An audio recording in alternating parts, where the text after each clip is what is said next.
atas langsung dari ya. sana? Dari bukit ke bukit langsung sekali. Langit sama airnya gatot. Iya.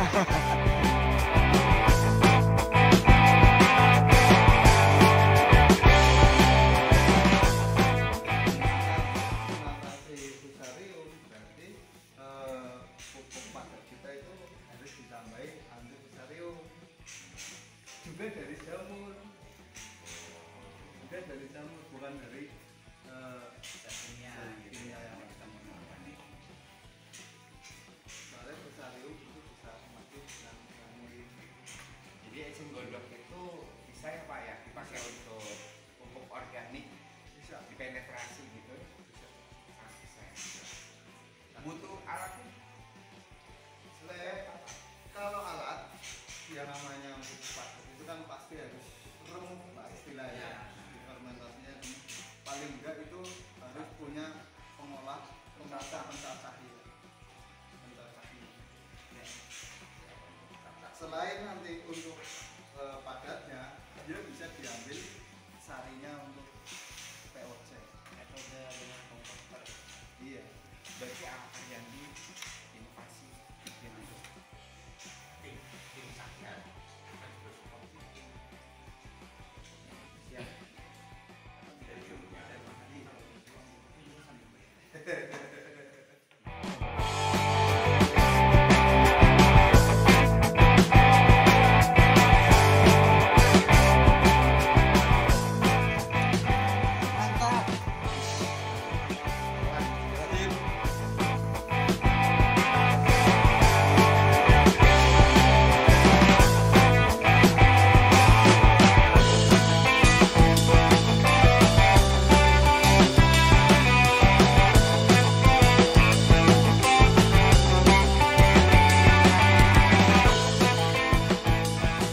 sebenarnya seharusnya cinta itu yang indah ya.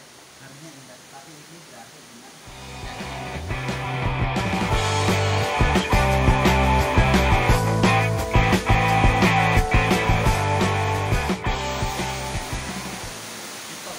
Mitosnya itu awet muda. Ada yang penasaran mau coba lah? Nggak tahu kita jadi benar kan?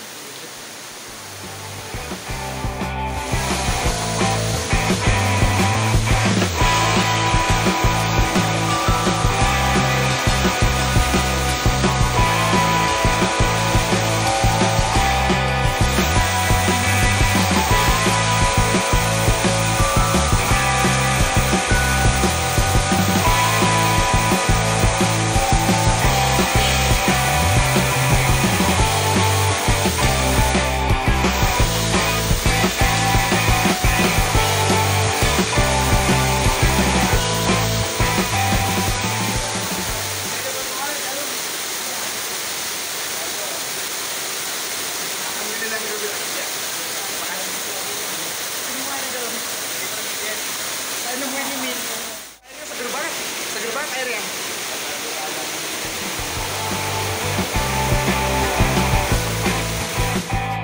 Kadang-kadang itu kalau jadi ada orang mandi di sini cuci muka aja, cukup bilang cuci muka di sini, karena mitosnya itu jadi kalau ada orang yang misalnya agak lambat jodohnya, dia jadi cepet enteng jodoh.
Jadi tadi kita masuk dari yang sebelah sana kan, kita keluarnya lagi lewat pintu yang berbeda.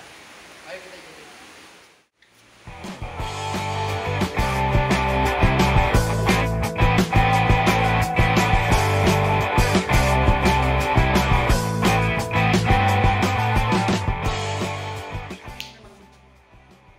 Di sana, di mana nggak ada angin. Ini kenapa ada angin di sini? Ntar ke situ nggak ada. Silakan coba. Iya benar-benar. Pemirsa nanti bisa coba ini semua. Pas di pintu keluar, ada sebuah lorong lagi. Di lorong ini tidak ada udara sama sekali. Kok di sini ada angin gitu? Subhanallah, alam indahnya alam Indonesia Nusantara luar biasa.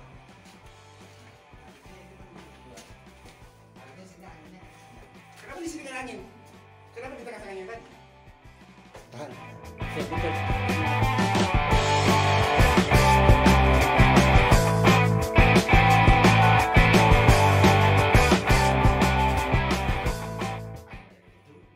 Tapi anehnya,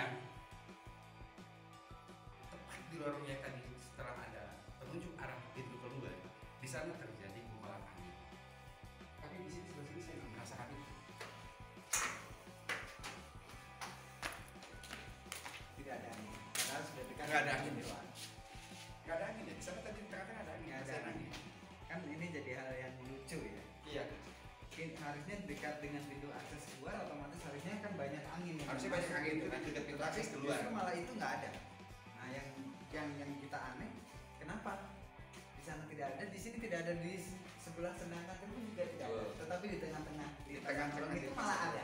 Malah ada angin. Fenomena alam yang luar biasa, indahnya alam Indonesia.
Jam masuk ke dalam, ujung-ujungnya nanti ketemu sama air terjun. Ada air terjun di dalam gua.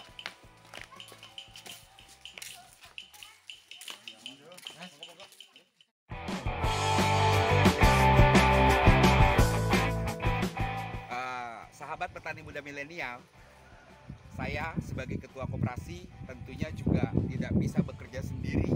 Saya di sini dalam hal ini juga tentu dibantu dengan staf-staf yang memang sudah profesional dan memang sudah punya kompetensi di bidangnya. Saya memiliki satu orang koperasi yang juga seorang kreator, di mana beliaulah yang mempunyai ide-ide gagasan agrobisnis ini, karena pandangannya seorang Bapak Jeki Adijaya ini, Indonesia merupakan negara agraris. Batang bisa menjadi tanaman. Itulah Indonesia. Kenapa tidak? Indonesia itu merajai pangan dunia. Karena hanya di Indonesia lah tongkat bambu jadi tanaman. Ya, mari kita saksikan penuturan dan penjelasan mengenai sistem agrobisnis dan tujuan-tujuan Koperasi Setia Unggul Sejahtera dari Sekretaris Kopsus Bapak Jeki Adijaya.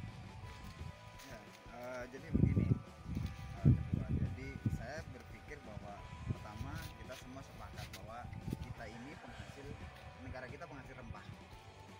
Bahkan kalau boleh dibilang rempah kita dibilang terbaik. Nah, upah yang terbaik ya. betul. Dan itu dibutuhkan seluruh masyarakat, bukan cuma Indonesia tetapi dunia. Kenapa? Ini ditinggalkan. Pertama dari teknik masyarakat petani terutama, yang masih mengandalkan musik, masih konvensional. Iya, petani kita di Indonesia ini masih mengandalkan masih metode konvensional. Jadi tergantung pada musim baru kita tanam. Ya. Dan musim ini kita pantasnya tanam apa? Seperti itu ya, Pak ya. Banyak referensi-referensi dari YouTuber atau dari mana yang apa namanya bisa meng-create, dan tentunya ini menjadi acuan kita ya sebagai pemuda, juga terutama pada kaum milenial yang ada, untuk melihat bagaimana kita bisa menjaga kontinuitas hasil rempah tanpa musik. Satu itu. Terus tanpa adanya juga ketergantungan dari air gitu kan, Iya. ketergantungan dari musim dan lahan. Nah, jadi progres tradisional itu menurut saya nggak perlu menjadi patokan yang membuat kita jadi gagal berinovasi. Saya kepingin para milenial ini menjadi petani milenial karena orang tua kita sudah memberikan kemerdekaan, memberikan tanah ini untuk dikelola. Indonesia dengan tanah yang subur, yang diharapkan rakyatnya menjadi makmur gitu Pak ya. Betul. Jadi saya kepingin petani sekarang, petani pendahulu kita dengan konvensionalnya, dengan keadaan ataupun dengan kondisi yang memaksa mereka harus mau tidak mau konvensional, tradisional dan sebagainya.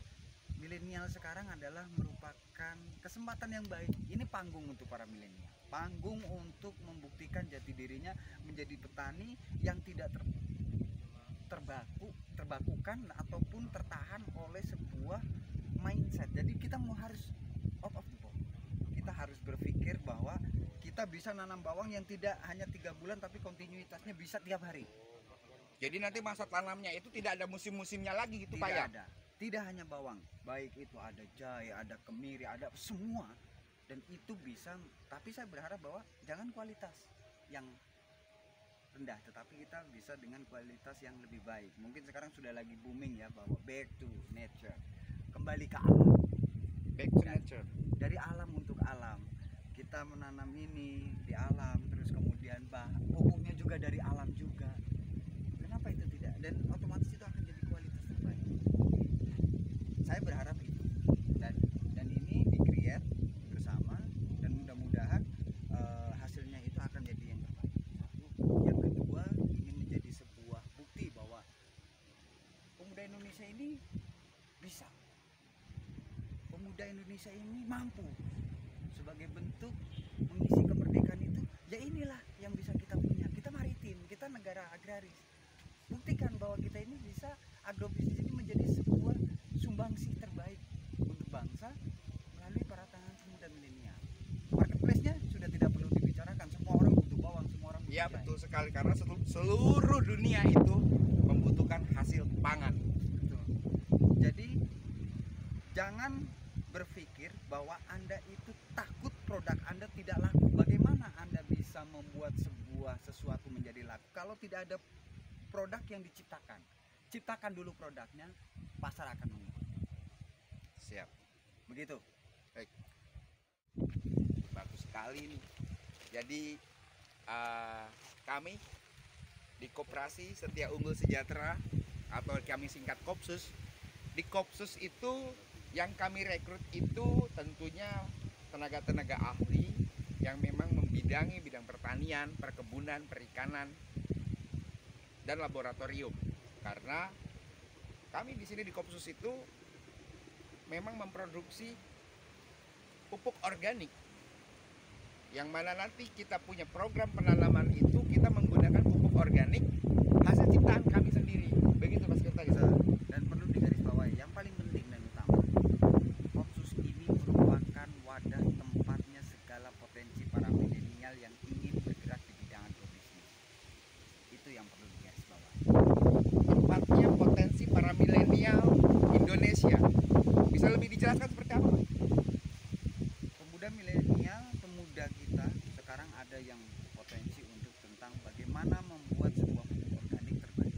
Ada yang mampu untuk di bidang marketplace-nya, ada yang paham di bidang teknis penanamannya, ada yang paham tentang fermentasinya, ada paham, dan semua berkumpul jadi satu untuk bagaimana menciptakan bahwa Kopsus ini adalah yang best is the best. Saya berharap itu. Jadi saya mengajak juga semua para milenial yang ada, pemuda yang ada, yang punya misi dan visi ingin mengembangkan agrobisnis yang terbaik.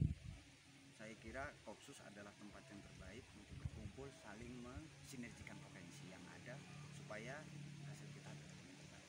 Harapan saya itu. Jadi Kopsus, Koperasi Setia Unggul Sejahtera, merupakan gabungan dari segala sinergi potensi pemuda-pemuda milenial Indonesia. Salam petani muda Indonesia untuk Indonesia merajai pangan dunia.